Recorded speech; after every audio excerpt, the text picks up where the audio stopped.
Good evening, and thank you for joining us on a busy Friday night. We begin with a flurry of major developments in the COVID pandemic from coast to coast. California's governor made a monumental announcement today requiring COVID vaccines for all school kids from kindergarten to 12th grade once vaccines for kids are fully approved by the federal government. Well, tonight, as the U.S. nears 700,000 deaths from the coronavirus, the U.S. drug company Merck says it has developed a new pill that could be a game changer when it comes to treating coronavirus. Merck is now planning to seek emergency use authorization from the FDA for the world's first antiviral pill to treat COVID. And there's breaking news in New York City, where a group of public school teachers asked the Supreme Court to block a vaccine mandate that's set to kick in today. CBS's Nikki Battiste is in the Big Apple right now to lead off our coverage. Good evening, Nikki. Nora, good evening. Here in New York City, the deadline is just passed for all public school staff to get at least one vaccine dose or face termination. And we just learned the Supreme Court has refused to block that mandate. And today, another mandate in California. All eligible school-age children must be vaccinated against COVID as soon as the FDA gives full approval for the shot. We want to end this pandemic. California Governor Gavin Newsom took a bold step today, making his state the first to mandate COVID vaccinations for eligible children in public and private schools once the vaccine is approved by the FDA. In fact, I anticipate other states to follow suit as well.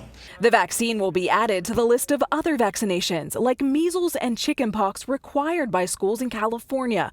About a third of California kids 12 to 17 are not vaccinated against COVID. I'm 100% in favor of it.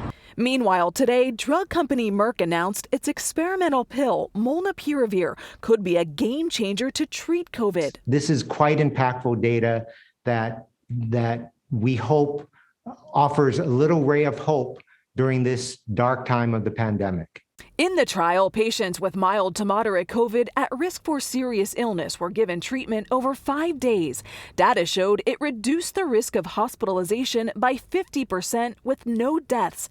There were 8 deaths in the group given a placebo. The results were so promising, the trial stopped recruiting participants, and the company is now racing to file an emergency use authorization with the FDA.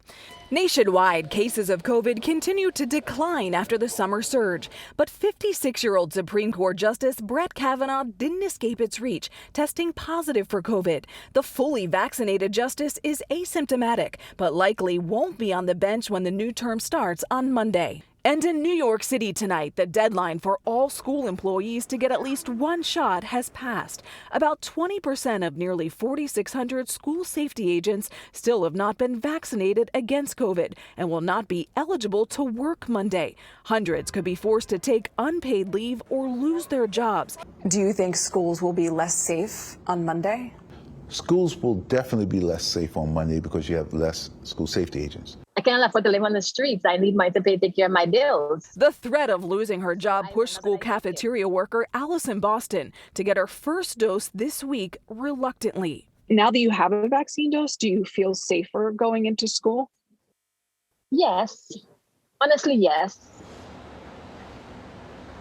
We learned today an FDA advisory committee is meeting on October 26 to discuss a vaccine for younger kids, a positive development for the prospect of shots being available for kids ages 5 to 11 around Halloween. Nora? All right, Nikki Battiste, thank you.